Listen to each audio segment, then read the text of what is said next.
Nay, pasok na po ako ng school Anak, anong nangyari sa'yo? Ba't parang pauwi na itsura mo? Tinapos ko yung research namin. Visit yung mga kagrupo ko, walang inambag. Apakaseryoso mo naman kasi. Wala ba sa New Year's resolution mo yung mag-enjoy? Mag-e-enjoy lang ako pag ako yung top 1 sa klase namin. Sana, sa pagiging fresh, top 1 ka din. Che, alis na nga ako. A few moments later.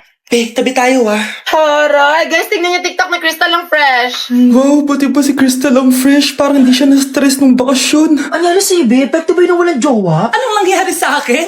Di ba ginawa ko yung research natin? Yung visit na to? Ha? Di naman kayo nag-aambag, di ba? O, ba't naman nagtatabog ka dyan? Baka gusto mo isumbong kita kay Nan. Ikaw kaya? Isumbong kita sa nanay mo. Di ba bagsak ka sa lahat ng subject, ha? Kumalma ka. Totoo ba to? Lumalapit sa akin si Crush. Magkakatsawa na ako. Hi po. Hello. Salamat pala sa pagpapakopya sa akin Ang taas ng score ko. Wala yun. Basta ikaw. Matalino ka sana kaso ganyan itsura mo. Iloso po! Sumbatero! Number 2! Mukhang tosino! Sino nag-aaway? Eto, gamitin mo to. Sikreto to ni Crystal kaya nag-glow up siya. Garnier Anti-Acne Serum. Be, totoo ba yan? No bumps, pimples, and acne marks? Mag-glow up na ako! Oo, be. Ito, try mo na. Ito na ang simula ng aking pagbangon. From breaking out to breaking free. Hi, classmates! Ako nga pala si Ashley, ang pinakamayaman at sobrang ganda niyong kaklase. Hi, Ashley! Pwede ba tayo maging friends? Ay, sorry, di ako nakikipagkaibigan sa ganyang muka. Ew! Sumanong ugali na ito. At least maganda ako. Ikaw? Pangit ba talaga ako? Uy, Scarlett! Sabay na tayo kumain ng lunch. Sure! Saan? Ako na lang sabay mo kumain. Huwag na si Scarlett. Ako na bahala sa lunch mo for the whole year. Walang iya ka, Ashley. Aagawin mo pa sa akin yung crush ko. Sige na. Gusto mo bilan pa kita ng car? Car? Sige, sabay na tayo kumain, Ashley. Sorry, Scarlett.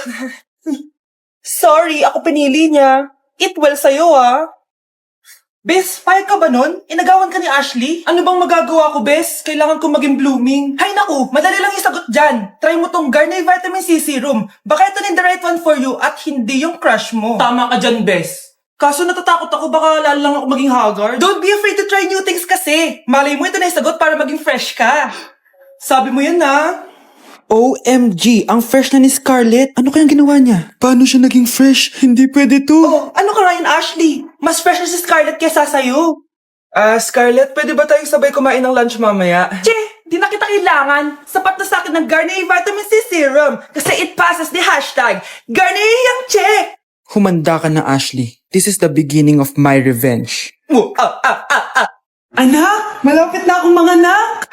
Magkakaroon ako ng kapatid, Nay. Oo, anak, magiging kuya ka na. Nakaka-excite naman, Nay. A few moments later. Mare, musta na? Uy, Mare, buntis ka din pala? Oo, Mare. Malapit na nga akong manganak Sabay pala tayo manganak, Mare. Siguradong mas maganda anak ko kesa sa kanya. Di ka sure. Mas maganda anak ko. Magmamana ba naman sa akin? Sakit na dyan ko. Manganganak ka na? Darling, tulungan mo ako. Anong mangyayari, darling? Manganganak bata ako, darling. Manganganak ka na? O sige, higa ka muna doon. Sakit na dyan ko. Manganganak na din ata ako. Manganganak ka din? Oo. Hindi kayo ng malalim tapos ire. Sige, malapit na. Di ko na kaya. Darling, eto na anak natin. Ang ganda ng anak ko. Ang ganda-ganda mo, anak. Ba't magkamukha anak namin? Ha? Ikaw ba tatay nun? Darling, I can explain. Mare. Walang ya kayo. Darling! Mare! Magsama kayo. Ma'am, parang wala po ata sa lesson natin yung number 5. Ay, wala ba? O sige, bonus na lang yan. Thank you, ma'am. Ma'am, wala po ata sa lesson natin yung number 5. Oh, anong gagawin ko? Puro ko kasi daldalan, kaya di mo alam. No, favoritism si ma'am. May sinasabi ka? Ay, wala po. A few moments later. So, ganun lang siya kadali. Ma'am, pwede po pa-excuse? Sumasakit po yung puson ko sige, punta na lang sa clinic. May gamot doon. Sige po, ma'am. Nagets niyo ba, class? Ma'am, excuse po. Sumasakit po yung puson ko. Ang mo naman. Konti sakit lang. Excuse agad. Kapag di maganda, wag na mag-inarte. Kala mo naman ang ganda ni ma'am. Hello po, ma'am. Sorry po, absent ako kahapon. Nagkalagnat po kasi ako eh. Ganun ba? Sige, excuse na lang kita. Sige po, ma'am. Thank you po. Ma'am, excuse po. Nilagnat po kasi ako kahapon kaya di po ako nakapasok. Naku, tigilan mo ako Walang isang araw na lagnat. Ang sabihin mo, tamad kang pumasok. Ikaw nga, palagi ka nga di pumapasok eh. Anong sabi mo? Totoo naman, ma'am. May favoritism ka. Susumbong kita sa principal. Maniniwala ba ang principal sa'yo? Wala ka namang ebidensya. Anak, mag-exam tayo mamaya ha. Dapat mas mataas grades mo kay Scarlett. Oo naman, Nay. Mas magaling naman ako sa kanya. Anak ni ma'am si Samantha. Eto yung mga sagot mamaya sa exam. Perfect mo yan. Sige na, Nay. Baka may makakita pa sa atin. Humanda kayong dalawa sa principal. Tapos na yung maliligayang araw nyo. Pakainit. Nay! Anong ginagawa mo dyan? Pinapait ko lang tulutuan natin. Uso kasi to, anak. Uso, Nay? Bakit di na lang doon sa kusina? Sa sobrang init ng Pilipinas ngayon, ayan, pwede ka na magluto. 'Di ba? Tipid sa gas. Grabe! Ang talino mo, Nay. Makakatipid na ako neto. Anak, check mo nga dyan yung sinaing ko. Okay na po to, Nay. Ano ba naman tong batang to? Tanghali na nakahilata pa din. Kala mo siya nagbabayad ng kuryente. A few moments later. Ako kainit. Sinagpatay na electric fan. Ang init na nga sa Pilipinas, tapos mapatay pa electric fan eh. Tay, ano yan? Ice coffee? Mainit na kape to, anak. Mainit na kape? Ang init na nga sa Pilipinas eh. Ang perfect nga nito, anak eh. Kasi mainit tapos mainit, di ba? Negative times negative equals positive. Perfect nga, Tay. Enjoy. Hala, late na ako. Ano to? Sinuspindi na ang face-to-face classes sa ilang paaralan sa bansa dahil sa sobrang init. Yes, makakatulog pa ako ulit. Ay, sa wakas, makakaligo na rin ako.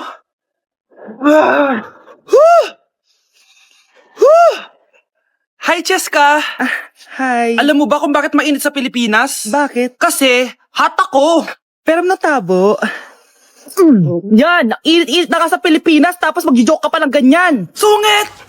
New Year na! Magbabago na talaga ako! Hindi na ako magagalit! Mga anak, kain na tayo! Teka lang, asan yung kanin? Nay, huwag kang magagalit sa akin! Di pa lang nakapagsaing! Ano?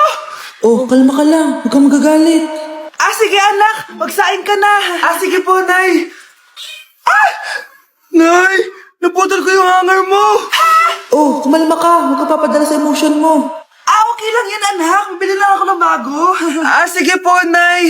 Ang weird naman niya. Hindi siya nagagalit. Nay, kumuha ako ng 1,000 sa wallet mo. Ayaw mo kasi akong bigyan ng pera eh.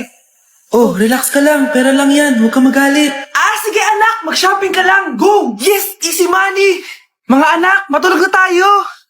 Ikaw, ano gusto mo? Nay, kailangan ko pala ng one whole sheet bukas tapos ng glue. Kung kailan gabi na? Oh, relax ka lang. Anak mo yan. Bilan mo na siya. Sige anak, lalabas ako ngayon kahit alas 12 na para bilhin lang yung mga kailangan mo, no? A few moments later. Nay, bakit pala di na kayo masyado nagagalit sa amin? Kasi, New Year na, nagbago na ako. Wow, Nay! So di ka galit kay tatay kasi kapit niya yung kapitbahay natin? Ano? Lagot, paano kakalma nito? Hi, Mars! Happy New Year! Mars, parang may nagbago sa'yo. Oo! Mamamatay tao na ako ngayon! Kapit ka pala ng asawa ko, ha? Halika dito!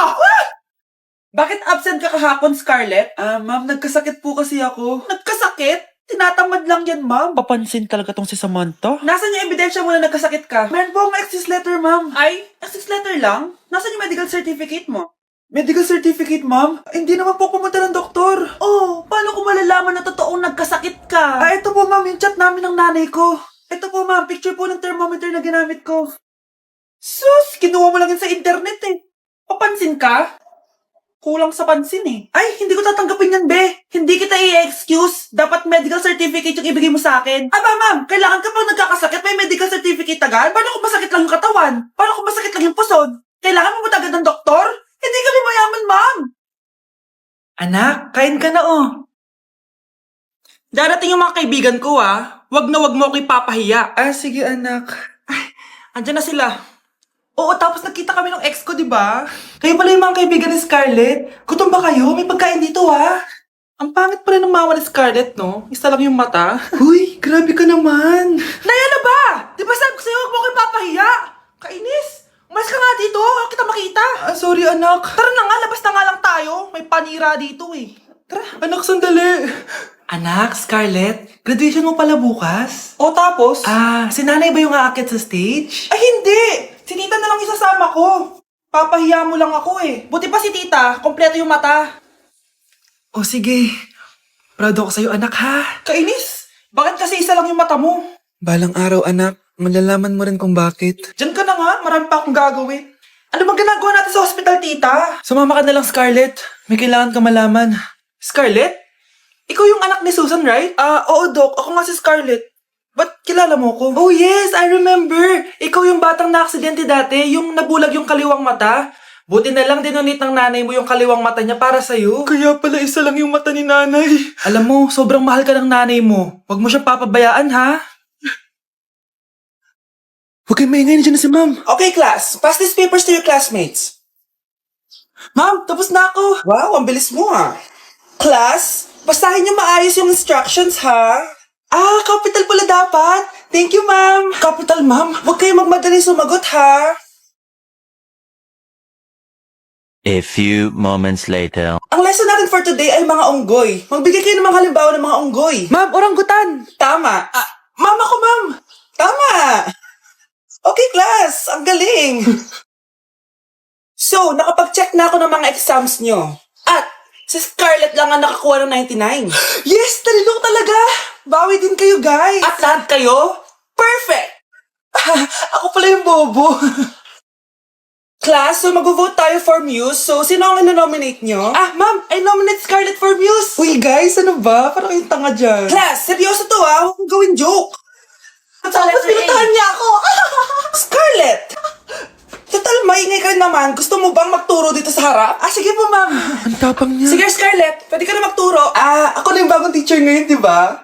Class dismissed. Lahat kayo exempted sa exam. Totoo ba? Last 10 direct to the court. Vote Scarlett for president! Gusto niyo yun? Yes,